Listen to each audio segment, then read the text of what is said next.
Robert ফ্রস্টের the road not taken এই কবিতাটার সাথে আমরা প্রায় সবাই পরিচিত তাই না?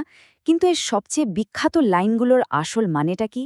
চলুন আজ এই ভীষণ পরিচিত কবিতাটার ওপর থেকে ধুলো ঝেড়ে ফেলি আর এর গভীরে লুকিয়ে থাকা এক অন্য গল্প খুঁজে বের করি।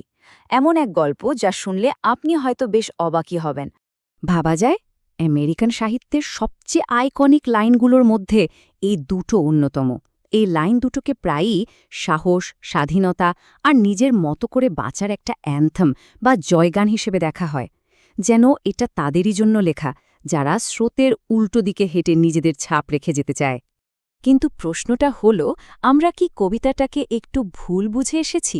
যে মানেটা এত জনপ্রিয় সেটাই কি একমাত্র সত্যি, নাকি এর গভীরে এমন কিছু লুকিয়ে আছে যা আমাদের এতদিনকার সব ধারণাকেই একেবারে চ্যালেঞ্জ করে দেবে? আচ্ছা, প্রথমেই আসা যাক সেই বিখ্যাত শেষ লাইনটার কথায়, যেটা আমাদের সবার মুখে মুখে ঘোরে। দেখুন, বেশিরভাগ মানুষই তো এটাকে ইন্ডিভিজুয়ালিটি আর সাহসের জয়গান হিসেবেই দেখে। তাদের কাছে এটা হলো গতানুগতিক পথ ছেড়ে নিজের একটা রাস্তা তৈরি করার অনুপ্রেরণা। মানে, এই জনপ্রিয় ব্যাখ্যাটা যদি আমরা ধরি, তাহলে ব্যাপারটা বেশ সোজাসাপটা। যে পথে কম লোক গেছে সেটা বেছে নেওয়া মানেই সাহস দেখানো, আত্মবিশ্বাসী হওয়া। বার্তাটা খুব পরিষ্কার।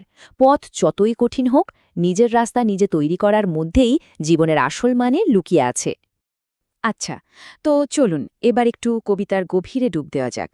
কারণ জানেন কি, যদি একটু মন দিয়ে লাইনগুলো পড়া যায়, তাহলে দেখবেন পুরো ছবিটাই কিন্তু পাল্টে যায়। মানে একেবারে উল্টো একটা চিত্র ফুটে ওঠে। আমরা এতদিন ধরে যে ধারণাটা নিয়ে বসে আছি, কবিতার আসল শব্দগুলো তার সাথে সত্যি বলতে একদমই মেলে না। এই দেখুন কবি নিজেই কি বলছেন। পথ দুটোই ছিল জাস্ট অ্যাজ ফেয়ার, মানে দুটোই সমান সুন্দর। আর পথচারীদের হাঁটার ফলে had worn them really about the same, অর্থাৎ দুটো পথেই প্রায় একই রকম পায়ের ছাপ পড়েছিল। তার মানে বাস্তবে কিন্তু একটাকে অন্যটার চেয়ে কম ব্যবহৃত বলার কোনো সুযোগই ছিল না। হ্যাঁ, এটা ঠিক যে বক্তা এক মুহূর্তের জন্য ভেবেছিলেন বটে যে দ্বিতীয় পথটা হয়তো একটু বেশি না সৌন্দর্য, কারণ ওটা ঘাসে ঢাকা ছিল। কিন্তু মজার ব্যাপার হলো, ঠিক তার পরের লাইনে তিনি আবার বলছেন যে দুটো পথেই তো প্রায় সমানই হাঁটা হয়েছে। এর মানে হলো একটা পথকে অন্যটার চেয়ে আলাদা বা কম ব্যবহৃত ভাবাটা ছিল শুধুই এক মুহূর্তের অনুভূতি, কঠিন কোনো বাস্তবতা নয়। আসলে এই কবিতাটাকে যদি শুধু একটা জঙ্গলের দুটো পথের গল্প হিসেবে দেখা হয়, তাহলে এর আসল সৌন্দর্য আর গভীরতা দুটোই কিন্তু হারিয়ে যাবে। এর প্রত্যেকটা জিনিস আসলে আমাদের জীবনের কোনো না কোনো গভীর সত্যের প্রতীক। চলুন তো সেই প্রতীকগুলোর আনে উদ্ধার করা যাক।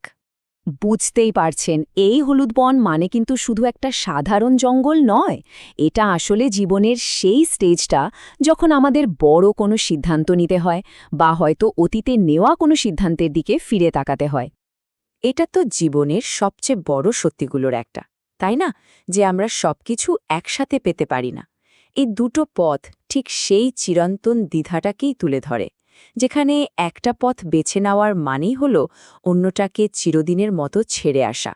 আর এই বাস্তবতাটা তো আমাদের সবার জন্যই সত্যি। কবিতার আসল রহস্য, এর সবচেয়ে বড় চমকটা কিন্তু লুকিয়ে আছে একদম শেষ স্তবকে। আর এই অংশটাই আমাদের এতদিন ধরে পুষে রাখা জনপ্রিয় ধারণা থেকে বের করে এনে এক সম্পূর্ণ নতুন ভাবনার জগতে নিয়ে যায়, যেটা একই সাথে বেশ জটিল আবার সুন্দরও। এই লাইনটা খুব খুব গুরুত্বপূর্ণ। এখানে মূল শব্দটা হলো দীর্ঘশ্বাস বা সাই। আর এই একটা শব্দই কিন্তু কবিতার পুরো অর্থকে এক মুহূর্তে খুঁড়িয়ে দেওয়ার ক্ষমতা রাখে। কারণ ভাবুন তো, দীর্ঘশ্বাস তো স্বস্তিরও হতে পারে, আবার আফসোসেরও হতে পারে, তাই না? এখানেই তো কবিতার আসল জাদু। এই দীর্ঘশ্বাসটা ঠিক কিসের? নিজের নেওয়া সিদ্ধান্তে গভীর একটা সন্তুষ্টি, নাকি অন্য পথটে বেছে না নেওয়ার একটা চাপা আফসোস?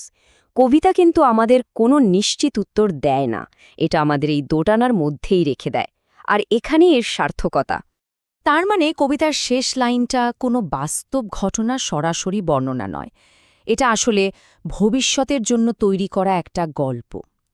বক্তা এখানে ভাবছেন যে অনেক বছর পর তিনি তার জীবনের এই সিদ্ধান্তটাকে কিভাবে একটা বিশেষ অর্থ দেবেন, যদিও সেই মুহূর্তে সিদ্ধান্তটা হয়তো অতটা বড় কিছু ছিলও না।